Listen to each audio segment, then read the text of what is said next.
El 26 de marzo se conmemora a Lara, o Larisa, la laica mártir de Gotnia en Crimea, que falleció hacia fines del siglo IV, quemada al interior de la pequeña capilla en donde adoraba a Dios, junto a otros 23 santos mártires, en la región norte del Mar Negro, en lo que hoy es el sur de Ucrania. Por ello se conmemoran con ella a las santas mártires, Anna, Alas, Moika, Camila, Onega, y Amaida. Y a los santos mártires Filus, Avivus, Agnus, Ruiz, Igatrax, Ischous, Silas, Signicas, Sonerilas, Suimbalus, Termus, Bercus, Batuin, y Arpilus.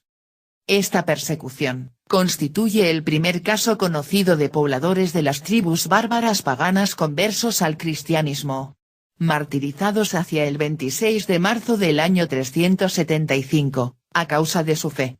El fallecimiento de estos hombres, y mujeres de fe, causaron tal impacto y revuelo entre los jefes tribales del reino de los godos, que impulsaron la conversión de este pueblo bárbaro al cristianismo entre los años 376, al 390.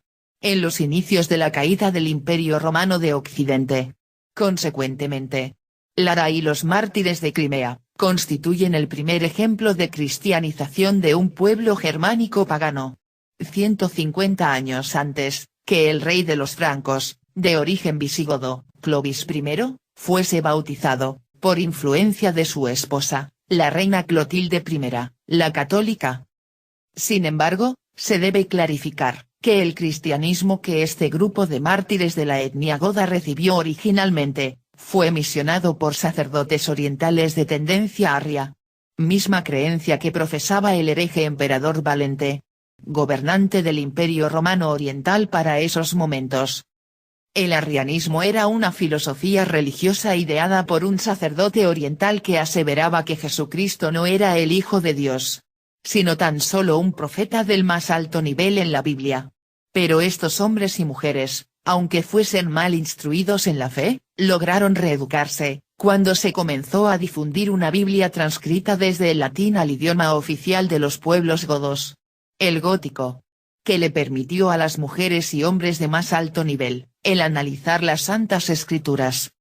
Políticamente, para los tiempos en que vivieron estos santos de ascendencia goda, el Imperio Romano Occidental con sede gubernamental en Roma, era presa de un caos económico y político, a causa de la incapacidad de los emperadores que sucedieron a Constantino el Grande, los cuales no podían hacer frente a los pueblos bárbaros de la Europa central.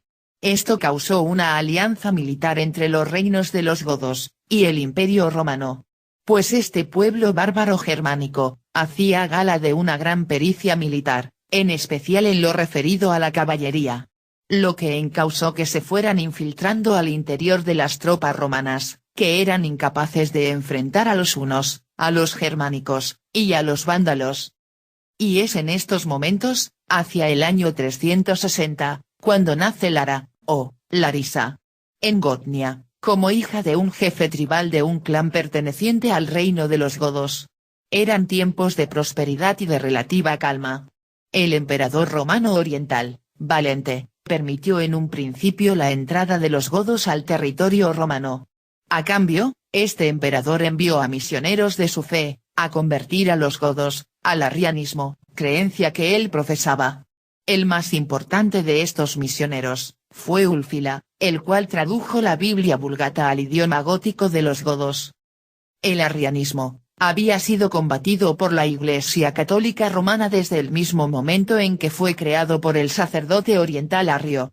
Para este fin, se organizaron el Concilio de Nicea del año 325. Y posteriormente, el de Constantinopla, del año 381. Asimismo, la divinidad de Cristo era defendida por un ejército de santos y santas, por ejemplo Santa Bárbara de Nicomedia hacia el año 230. Y ya para el siglo IV. Por los doctores de la Iglesia, San Jerónimo, San Ambrosio, San Hilario. Y todos los papas del siglo IV. Siendo secundados por las santas, Marcela, Paula, Eustoquia, Lea, Albina, Florencia y Triana. Lara, como mujer noble de una tribu, fue enseñada en la lectura y escritura de la lengua gótica, idioma de los godos, lo que le permitió leer la Biblia transcrita a esa lengua. Pues, a causa de la tregua pactada entre el reino de los godos, y el emperador Valente, el cristianismo, era permitido en este pueblo históricamente pagano. Lara era una chica hermosa, de características nórdicas, que creció en medio de una comunidad en la cual participaban otras mujeres emparentadas con los jefes tribales del reino. Ellas eran, Anna, Alas, Moika, Camila, Onega, y Amaida. Si bien, el pueblo galo tenía como fe pagana al wodinismo, que adoraba a las divinidades de la guerra, del fuego, de los bosques, de las aguas. Estas muchachas que por su rango, lograron adquirir una copia de las Santas Escrituras, a la cual Lara, Anna, Camila, y Amaida, se turnaban en ir leyendo los diferentes pasajes a las otras mujeres que eran Alas, Moika, y Birka. Lo cual, las distanciaba cada vez más del paganismo gótico. Pero las 7 muchachas no eran las únicas que vivían este acto de conversión al cristianismo. Otros parientes y hombres de mayor relevancia en el clan, también vivían este proceso de cambio religioso. Eran 11 varones. Philus, Abibus, Agnus, Ruiz, Igatrax, Iscous, Silas, Signicas, Sonerilas, Swinbalus, Termus, que se extrañaban de los descubrimientos que hacían estas mujeres leyendo las Santas Escrituras. Los hombres de mayor jerarquía, tenían las funciones de dirigir y comandar las escuadrillas de caballería para los diferentes fines.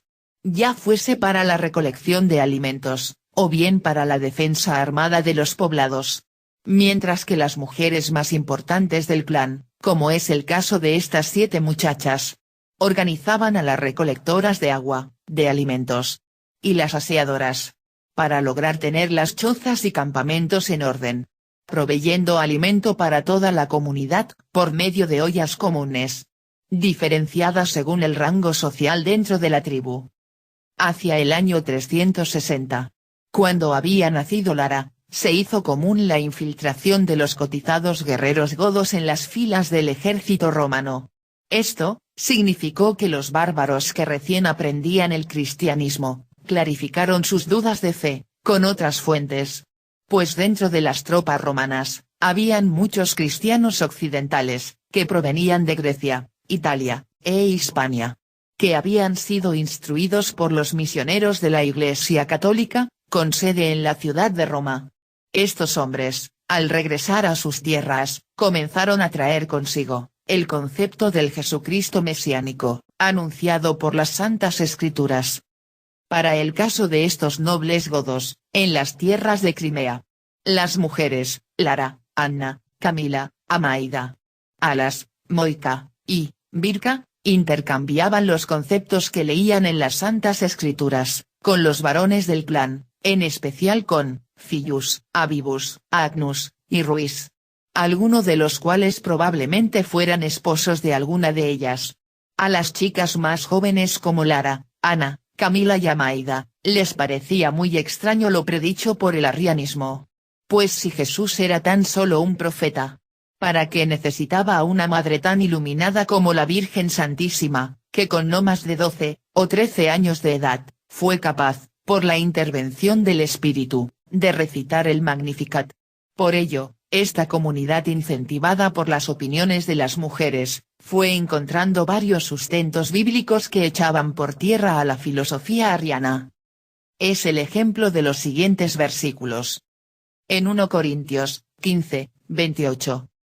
Y cuando todo haya sido sometido a él, entonces también el Hijo mismo se sujetará a aquel que sujetó a él todas las cosas, para que Dios sea todo en todos. En Salmos 2, 7. Ciertamente anunciaré el decreto del Señor que me dijo, mi hijo eres tú, yo te he engendrado hoy. En Hebreos 1, 5. Porque, ¿a cuál de los ángeles dijo Dios jamás, hijo mío eres tú, yo te he engendrado hoy, y otra vez, yo seré padre para él, y él será hijo para mí? En Mateo 3, 17. Y he aquí, se oyó una voz de los cielos que decía, este es mi Hijo amado en quien me he complacido. A él oíd. En Marcos 1, 11. Y vino una voz de los cielos, que decía, Tú eres mi Hijo amado, en ti me he complacido. En Juan 1, 14. Y el Verbo se hizo carne, y habitó entre nosotros, y vimos su gloria, gloria como del unigénito del Padre, lleno de gracia y de verdad. En 1, Juan 4, 10. En esto consiste el amor, no en que nosotros hayamos amado a Dios, sino en que Él nos amó a nosotros y envió a su Hijo, como propiciación por nuestros pecados. En Juan 14, 13. Y todo lo que pidáis en mi nombre, lo haré, para que el Padre sea glorificado en el Hijo. En Juan 5, 19. Dice la palabra. Por eso Jesús, respondiendo, les decía, en verdad os digo que el Hijo no puede hacer nada por su cuenta, sino lo que ve hacer al Padre, porque todo lo que hace el Padre, eso también hace el Hijo de igual manera. En Marcos 5, 7. Y gritando a gran voz, dijo, ¿qué tengo yo que ver contigo, Jesús, Hijo del Dios Altísimo? Te implodo por Dios que no me atormentes. En Hechos 13, 33. Dios la ha cumplido a nuestros hijos al resucitar a Jesús, como también está escrito en el Salmo 2, Hijo mío eres tú, yo te he engendrado hoy. En Lucas 3, 22. Y el Espíritu Santo descendió sobre él en forma corporal, como una paloma, y vino una voz del cielo, que decía, Tú eres mi Hijo amado, en ti me he complacido. En 2, Pedro 1, 17. Pues cuando él recibió honor y gloria de Dios Padre, la majestuosa gloria le hizo esta declaración, Este es mi Hijo amado en quien me he complacido. En Romanos 1, 4. Y que fue declarado Hijo de Dios con poder, conforme al Espíritu de Santidad, por la resurrección de entre los muertos, nuestro Señor Jesucristo. En Mateo 2, 15. Y estuvo allá hasta la muerte de Herodes, para que se cumpliera lo que el Señor habló por medio del profeta, diciendo, de Egipto llame a mi hijo. En Hebreos 1, 8. Pero del Hijo, dice, tu trono, oh Dios, es por los siglos de los siglos, y cetro de equidad es el cetro de tu reino. En 1 Juan 5, 9. Si recibimos el testimonio de los hombres, mayor es el testimonio de Dios, porque este es el testimonio de Dios, que Él ha dado testimonio acerca de su Hijo. En 1 Juan 5, 10. El que cree en el Hijo de Dios tiene el testimonio en sí mismo, el que no cree a Dios, ha hecho a Dios mentiroso, porque no ha creído en el testimonio que Dios ha dado respecto a su Hijo. Estas 7 mujeres laicas, unidas a los 11 varones también laicos, todos provenientes de la etnia tribal de los galos, comenzaron a ser dirigidos, para fines de la década del año 360, por 3 sacerdotes de diferentes corrientes apostólicas, los cuales son Bercus, Batuín, y Arpilus. Al iniciarse el año 370, existía un total caos político, religioso, y militar por todo el imperio. Pues la otrora poderosa Roma, estaba sumida en corrupción, guerras y conflictos armados en casi todas sus fronteras. Al oriente con los persas, y por el occidente en contra de mezclas de hordas bárbaras de hunos, germánicos, y vándalos.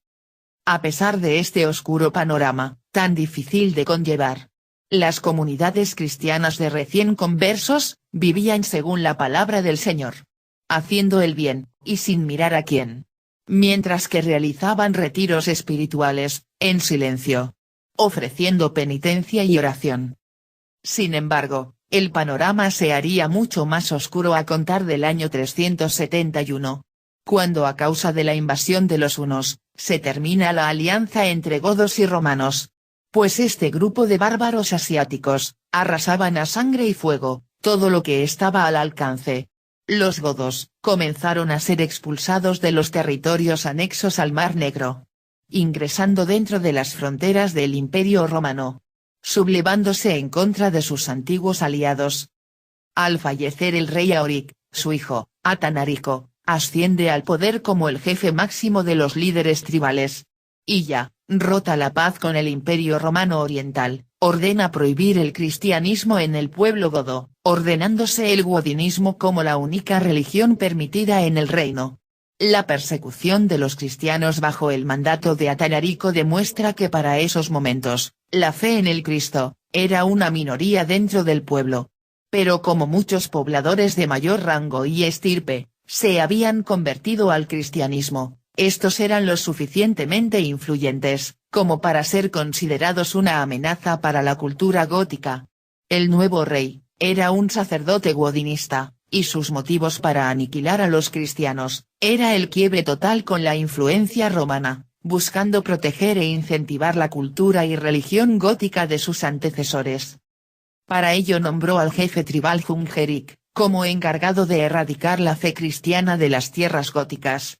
Al llegar a Gotnia, en la región de Crimea, lugar en donde residían estos 23 santos varones y mujeres, Hungeric colocó un ídolo en un carro y lo exhibía ante las chozas, en donde los cristianos realizaban sus servicios religiosos. Aquellos que adoraban al ídolo fueron salvados, mientras que el resto eran quemados vivos al interior de estas pequeñas capillas. Un total de 308 cristianos murieron en los incendios el 26 de marzo del año 375. Las santas mártires.